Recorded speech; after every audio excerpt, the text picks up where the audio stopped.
요즘은 회개의 메시지가 환영받는 시대가 아니죠.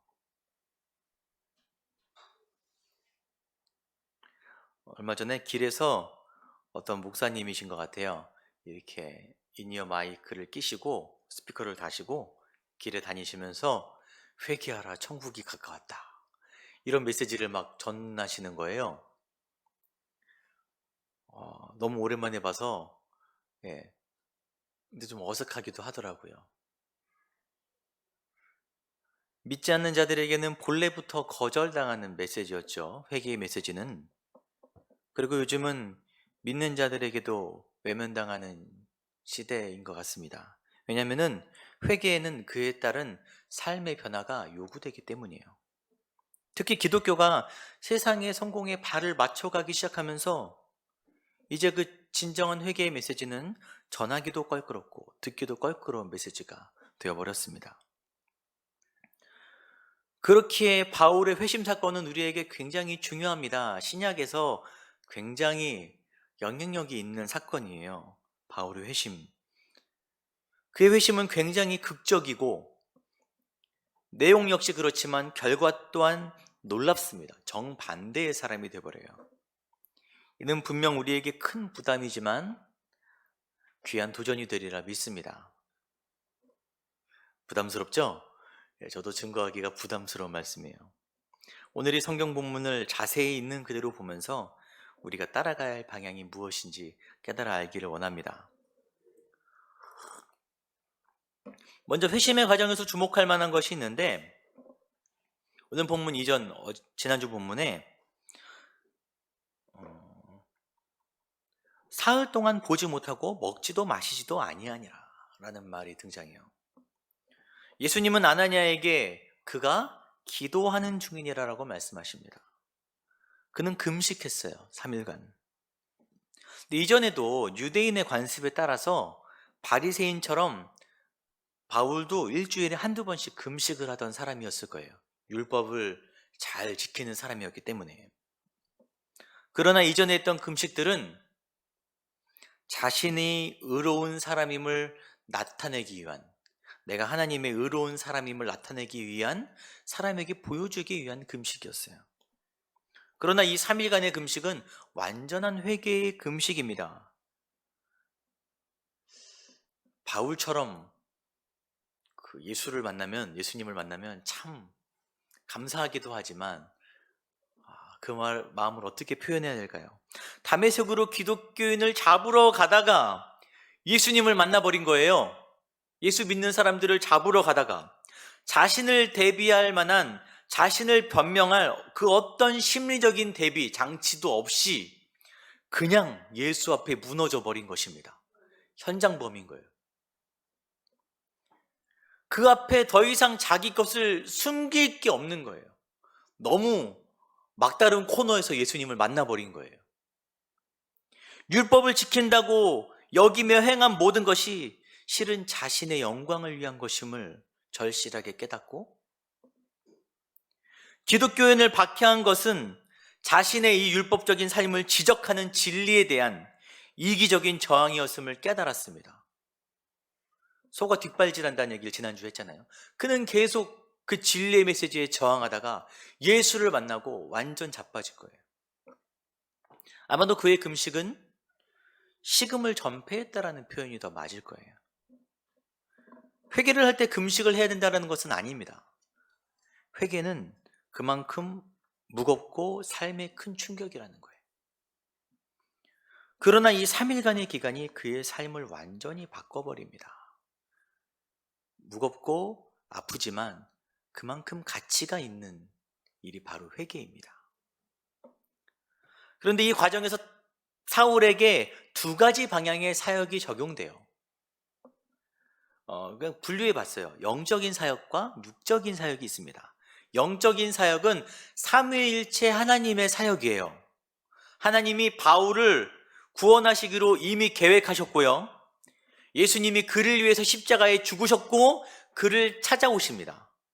성령님은 그의 마음에 회개의 영을 부어주세요. 이것이 영적인 사역, 그에게 적용된 사역입니다. 그와 더불어서 육적인 사역이 함께 병행되는데 특히 아나니아의 사역이에요. 사람의 사역. 그를 찾아가고요. 육적으로 연약해진 바울에게 음식을 제공하죠.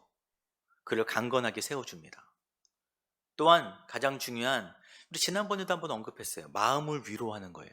형제 사울아, 이렇게 그를 품어줍니다. 물론 아나니아의 사역 역시 영적인 사역이라고 할 수 있습니다. 우리가 교회에서 하는 사역들을 영적인 사역이라고 하잖아요. 그러나 특히 아나니아는 안수를 통해서 바울의 눈을 뜨게 하고 그에게 성령의 은혜를 부어줘요. 사도행전에서 사도들과 집사들 역시, 성도들 역시 동일한 사역을 합니다. 그러나 여기서 굳이 이 사역을, 아나니아의 사역을 육적인 사역으로 분리한 이유는 그가 한 안수가 영적인 사역이 아니다라고 말하는 것이 아니라 그 모든 영적 사역의 주체는 오직 하나님이시라는 거예요. 아나니아가 했지만 영적인 모든 사역의 주체는 하나님이십니다. 17절에 예수께서 나를 보내어 너로 다시 보게 하시고 성령으로 충만하게 하신다니. 아나니아의 모든 사역의 주체가 바로 예수님이 보내시고 성령으로 그를 충만하게 하신다는 것입니다. 그래서 우리가 하는 모든 교회에서 사역들을 영적인 사역이라고 말할 수 있어요. 하지만 그 사역의 주체이신 하나님을 우리가 잊으면 안 됩니다. 우리가 성령의 어떤 은혜를 입을 수도 있고 다른 어떤 일들을 교회에서 행할 수도 있지만 그 모든 영적인 주체가 하나님이심을 항상 고백하며 나아가는 성도가 되기를 바랍니다. 우리가 이 이야기를 꺼낸 것은 바울의 회심 사건을 이야기할 때 빛으로 오신 예수님만을 우리가 많이 얘기하거든요. 그러나 그 가운데 세심한 하나님의 사람들의 역할이 있었음을 잊지 말라는 것입니다. 하나님만 일하신 게 아니라 사람을 통해 함께 바울에게 사역하셨어요. 하나님은 그를 찾아갔고요, 재정적으로 여러 방면으로 그를 도왔습니다. 육적으로 그를 도왔어요. 그리고 무엇보다도 아까 얘기했던 형제 사울아라고 그를 품어주었습니다. 이거를 지난주에서 2번 언급하는 이유는 이게 너무너무 중요합니다. 여러분, 바울이 예수님을 만나고 금식하며 회개기도를 했습니다. 하지만 그가 행한 일들이 사라지는 건 아니에요. 과거 그의 죄들이 사라진 건 아닙니다. 자기 마음속에, 사람들의 기억 속에 파급효과로 남아있어요. 여러분, 회개했다고 죄책감과 미안한 마음이 사라지는 건 진정한 회개가 아니에요. 회개해도 그런 죄책감들은 남아있습니다. 특히 바울은 예수를 믿고 새 사람이 되었지만 그리스도교 공동체에 온전히 편입할 수 있을까에 대한 부담감이 있는 거예요. 워낙 그가 교회를 박해하던 사람이기 때문에. 그런 그에게 아나니아가 형제여, 그냥 말로 하는 형제가 아니라 정말 따뜻한 형제여라는 말을 했을 때 그에게 아주 큰 힘이 되었을 거예요. 그것은 그 어떤 말보다. 그가 회심하고 처음 들은 말이 이 말이거든요. 형제요.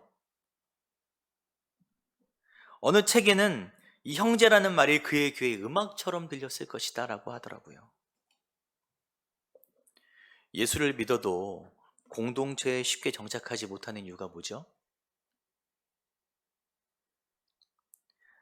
만약에 아나니아와 같은 사람이 없었고 사도들에게, 바울을 의심하는 사도들에게 바울에 대해서 변명해주고 설명해준 바나바 같은 사람이 없었다면 아무리 사도 바울이라 해도 교회 공동체에 들어오기가 어려웠을 거예요. 어떻게 들어오긴 했겠죠. 하지만 굉장히 어려웠을 것입니다. 그러나 선입견과 편견을 뛰어넘은 아나니아 같은 사람, 바나바 같은 사람이 있었기 때문에, 바울을 품어주었기 때문에 정말 원수를 사랑하는 건 아닙니까? 바울은 교회의 공동체에 소속되고 사도로서의 사역을 감당할 수 있었어요. 저희 교회가 이런 교회들이 되기를 바랍니다. 어떤 사람이라도, 어떤 상황이라도, 그의 과거가 어떠할지라도, 그가 지금 처한 상황이 어떠하고 어떤 죄를 지을지라도 예수님이 그를 사랑하시는 것을 보고 그를 편견 없이 사랑하는 그런 교회가 되어야 되고 그런 성도가 되어야 되고 저도 그런 목회자가 되기를 힘쓰겠습니다. 그 어떤 사역보다 아무리 돈을 많이 쏟아붓고 아무리 체계적인 교육을 해도 이 따뜻한 말 한마디가 주는 파급 효과를 이길 수 없을 때가 많은 것입니다. 이제 변화된 사울의 모습이 등장하는데 그의 변화된 모습을 가장 잘 설명할 수 있는 말이 뭐냐면은 20절에 즉시로 각 회당에서 예수가 하나님의 아들이심을 전파하는, 예수가 하나님의 아들이다. 이 메시지는 아주 중요한 신학적 메시지입니다. 특히 복음서에서는 베드로의 고백에 잘 드러나 있죠. 주는 그리스도시요 살아계신 하나님의 아들입니다. 이게 구원론의 핵심에 해당되는 내용이에요. 여러분, 유대인들이 예수님과의 갈등이 심화된 까닭이 뭐냐면 예수님이 내가 하나님의 아들이라고 선포한 것 때문이에요. 참나마도다, 신성모독이로다. 그들에게 받아들여지지 않는 것입니다. 여러분, 예수님이 십자가에 달리신 죄목도 신성모독죄였어요. 바울이 그리스도인들을 잡아 죽이던 가장 큰 이유도 바로 그것이었습니다. 신성모독을 따라가는 사람들인 거예요. 그리스도인들은 이단자들인 거예요. 바울의 눈에. 그랬던 그가 이제는 그의 입으로 예수가 하나님의 아들이시라고 선포하는 거예요. 자기가 생각했던 것의 정반대 내용을 지금 사람들에게 선포하고 있습니다. 그런데 참 재밌게도 그의 이런 선포는 그 어떤 사람이 한 선포보다 더 강력한 능력이 있었어요. 더 힘 있는 능력이 있었습니다. 우리가 함께 이야기하고 싶은 것이 있는데 바울은 그가 살아온 의도와 상관없이 그가 예수를 믿었을 때 하나님의 귀한 그릇이 되었습니다.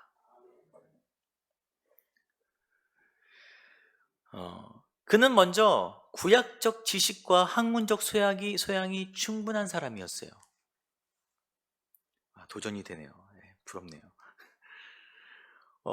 여러분, 예수님의 메시아 되심은 구약으로부터 증명됩니다. 그래서 신약의 많은 메시아에 관한 이야기들이 구약을 언급하면서 인용돼요.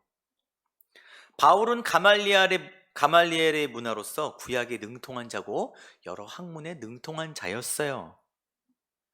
여러분, 몇 장 전에 나왔던 스데반 집사님과 많은 유대인 거의 학자 같은 사람들, 많은 사람들이 변론을 할 때 아무도 스데반 집사님을 이길 수 없었어요. 성령이 할 말을 알려주는 사람을 누가 이기겠습니까? 그 중에 바울도 포함됐었어요. 못 이겼어요, 스데반 집사님을 말로. 그런데 이제 구약에 능통한 바울이 성령의 인도하심을 따라 말하기 시작하자 아예 감당할 수가 없는 메시지가 나오는 거예요. 물론 그가 복음을 전하기 위해서 이렇게 준비한 건 아니지만 그는 하나님이 예비하신 귀한 그릇이었던 것입니다. 그 영성과 지성을 감당할 사람이 없었어요. 또한 그에게는 아주 중요한 무기가 있었는데 바로 회심의 간증입니다. 누구보다도 예수 믿던 사람들을 앞장서서 잡아들였던 사람이 그예요. 가장 악한 사람이 그였습니다. 예루살렘뿐 아니라 200km, 한 240km 넘게 떨어져 있는 다메섹까지도 그의 소문이 널리 알려졌었어요. 여러분, 세계 각국으로 흩어진 디아스포라, 예루살렘 교회 성도들이 세계 각국으로 흩어졌거든요. 그들이 가는 곳마다 사울의 악행도 바울의 악행도 알려졌겠죠. 전 세계적으로 유명 인사가 된 거예요. 왜 우리 지역으로 왔어요? 사울이란 사람이 우리를 박해하는데 견딜 수가 없었어요. 아주 유명 인사가 되었습니다. 그런 그가 변화된 거예요. 너무 많은 사람들에게 악하다고 알려진 그가 변화된 것입니다. 21절에 듣는 사람이 다 놀라 말하되 이 사람이 예루살렘에서 이 이름을 부르는 사람을 멸하던 자가 아니냐. 여기 온 것도 그들을 결박하여 대제사장들에게 끌어가고자 함이 아니냐 하더라. 바울 서신에 자주 등장하는 이야기, 내가 예수를 박해하던 사람이었다. 이 내용이 자기의 무기가 되는 것입니다. 여러분, 연약할 수 있어요. 부족할 수 있습니다. 하지만 우리가 예수를 믿고 성령으로 변화될 때 오히려 그게 나의 강함이 될 수 있는 것입니다. 예수님은 바울에 대해서 이렇게 언급하죠. 이 사람은 내 이름을 이방인과 임금들과 이스라엘 자손들에게 전하기 위하여 택한 나의 그릇이다. 나의 그릇이다. 그는 분명 교회를 박해하고 위선적으로 율법을 지키는 사람이었지만 그 지식이 오히려 하나님께 쓰이는 도구가 되고 그의 악행이 오히려 사람들아, 여러분, 저는 더한 사람이었습니다. 저는 예수를 박해하던 사람이었습니다. 저는 스데반을 죽음에 이르게 한 사람이고 많은 성도들을 사로잡아 죽였던 사람입니다. 그런 저도 변화되었으니 여러분도 변화되기 바랍니다. 여러분, 이것만큼 강한 메시지가 어디 있겠습니까? 여러분, 연약하십니까? 괜찮습니다. 예수를 만날 때 그 연약했던 경험들, 나의 아픔들이 다시 나의 강함이 되어서 복음을 증거하는 도구가 될 줄 믿습니다. 바울은 자기가 부름받은 이유와 자신이 가장 잘 쓰임받을 수 있는 방향을 잘 아는 사람이었어요. 물론 이 사람을 우리 삶에 적용시키긴 좀 어렵습니다. 그는 워낙 특별한 사람이에요. 그는 특별히 신약 성경을 후대에 전해서 우리로 하여금 복음을 잘 이해하게 한 사람입니다. 여러분, 신약이 39, 27, 27권이죠. 바울 서신이 14권이에요. 사도행전도 대부분 바울에 관한 행적입니다. 그럼 그거까지 포함하면 15권이에요. 굉장히 많은 과반 이상을 그가 집필한, 그가 저술한 내용인 것입니다. 이 시대의 모든 신학적인 정립은 대부분 바울 서신을 통해 이루어졌어요. 그만큼 대단한 사람입니다. 우리 삶에 바로 적용하기는 어렵지만 분명한 것은 그 사람의 성향과 삶을 아시는 하나님께서 크든 작든 각자의 모습으로 우리를 사용하신다는 것입니다. 바울이 하나님의 택한 그릇이었듯이 저와 여러분 역시, 이 교회 역시 하나님의 택한 그릇인 줄 믿으시길 바랍니다. 우리 모두 부르신 목적대로 이 자리에 있습니다. 다 다를 수 있어요. 어떤 이는 큰 일을 하고 어떤 일은 작은 일을 할 수 있습니다. 하지만 그것이 무엇이 중요합니까? 하나님께 쓰임받는 귀한 그릇이 되는 것이 중요한 것입니다. 또한 바울은 혼자서 이런 그릇으로 세워진 게 아니에요. 하나님의 영적인 사역과 준비된 사람들의 육적인 사역을 통해서 세워졌습니다. 우리 역시 그렇게 세워지고 우리 또한 다른 사람을 그렇게 세워가야 하는 것입니다. 물론 저와 여러분은, 또 여러분은 더욱 성인이기 때문에 그 변화의 폭이 크지 않을 수 있어요. 하지만 나이와 상관없이 하나님께서 역사하시는 우리 삶이 뒤바뀌는 건 한순간인 것입니다. 더 중요한 것은 우리 세대의 다음 그릇들을 잘 준비하는 거예요. 하나님은 이미 그들을 향해서 일을 하고 있습니다. 예비하시고 그들을 위해서 십자가에 달려서 죽으시고 구원을 이루시고 성령께서 그들에게 구원을 적용시키세요. 하지만 우리가 할 역할도 있는 거예요. 그들을 찾아가고 그들에게 제공하고 그들의 마음을 위로하는 사역을 해야 되는 것입니다. 정말 다음 세대가 걱정인 시대예요. 이 교회가, 한국교회가 한 20년, 30년 후에도 이대로 유지될까 걱정이 되는 시대입니다.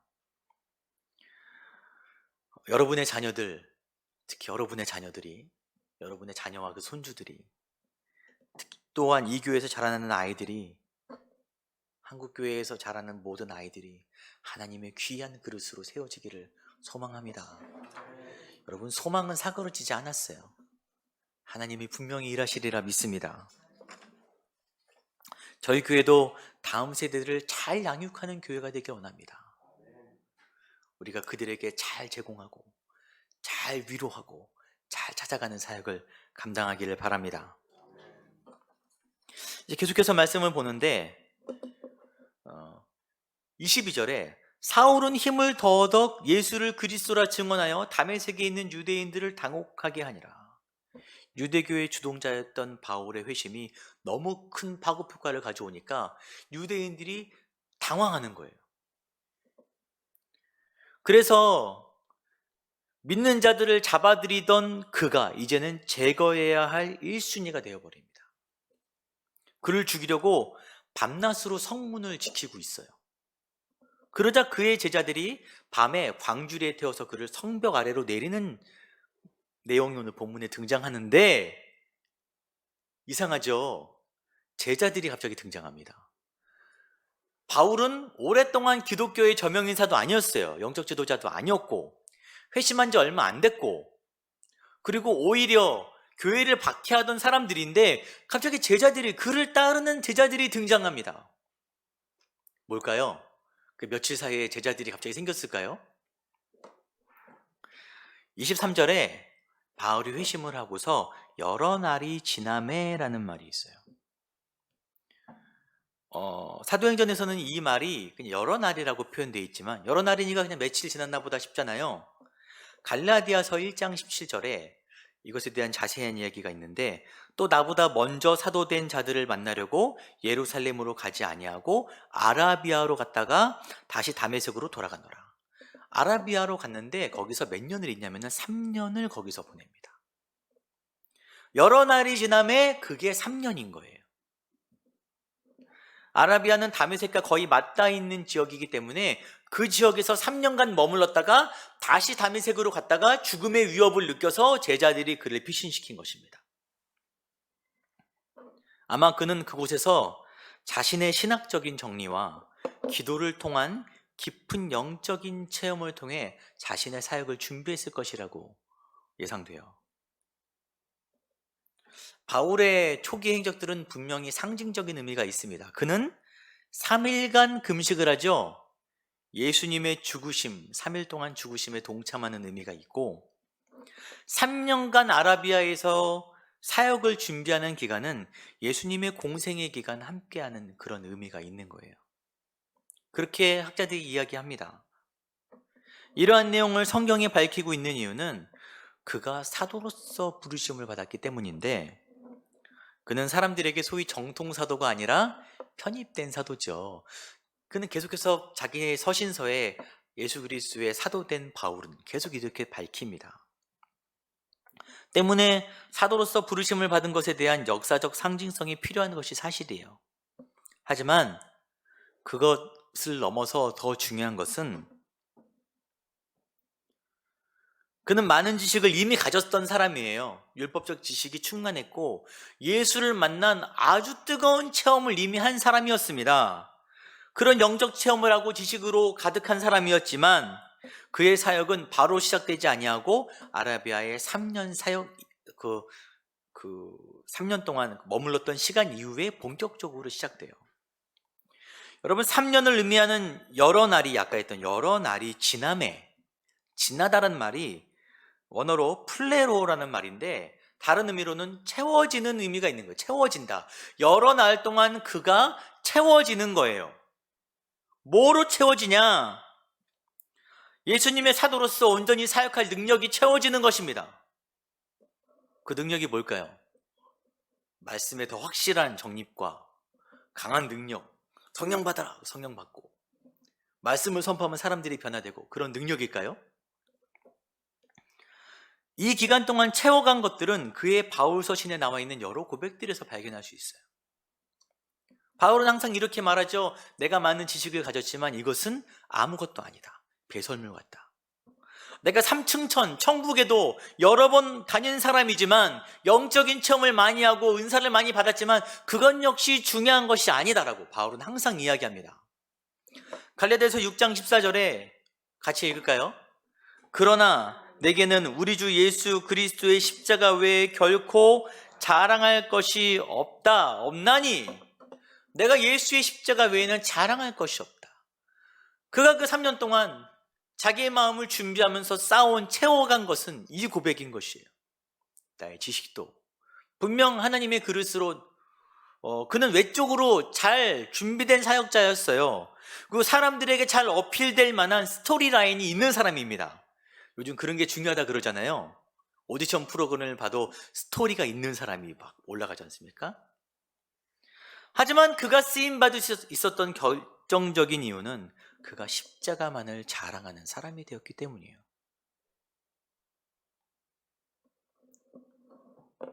바울도 왜 자신의 놀라운 간증을, 자신의 지식을 자랑하고 싶지 않겠습니까?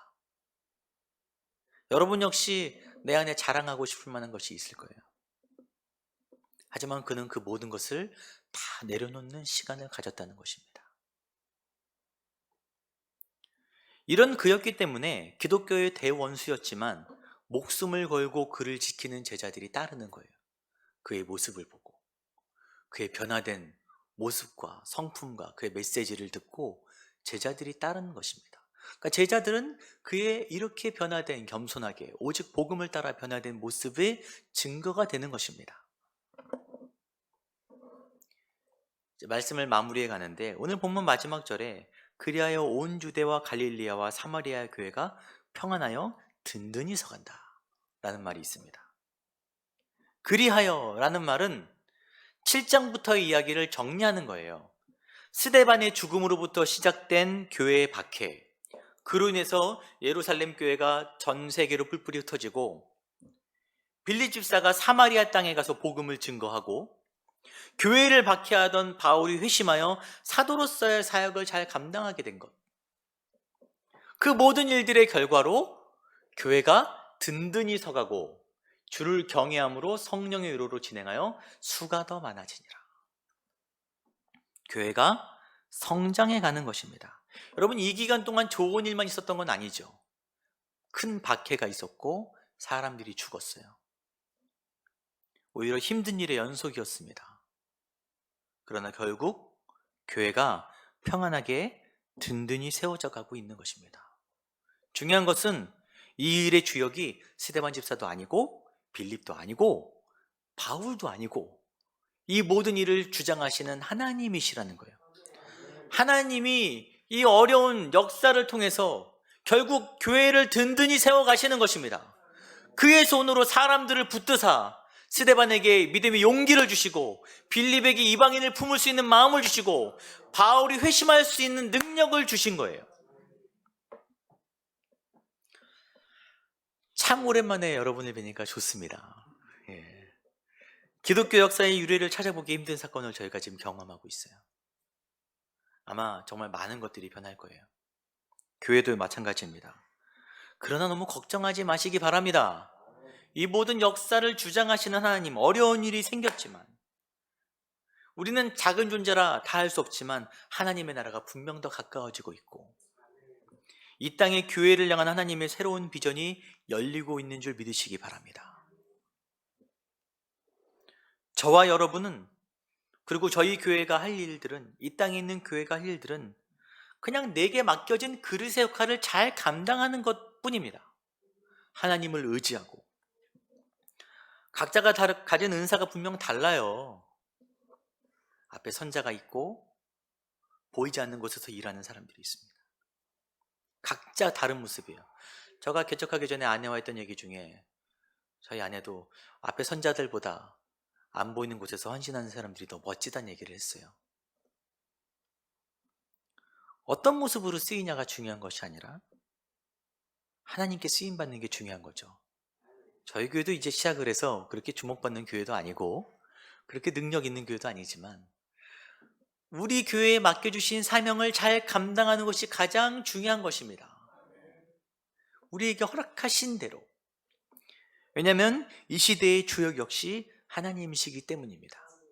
하나님이 이루어 가시리라 믿습니다. 저희가 할 수 있는 범위에서 최선을 다하되 우리 함께 나의 그릇됨을 자랑하지도 마시고 오직 예수의 십자가만을 자랑하는 그런 교회와 성도로 세워져 가기를 축원합니다.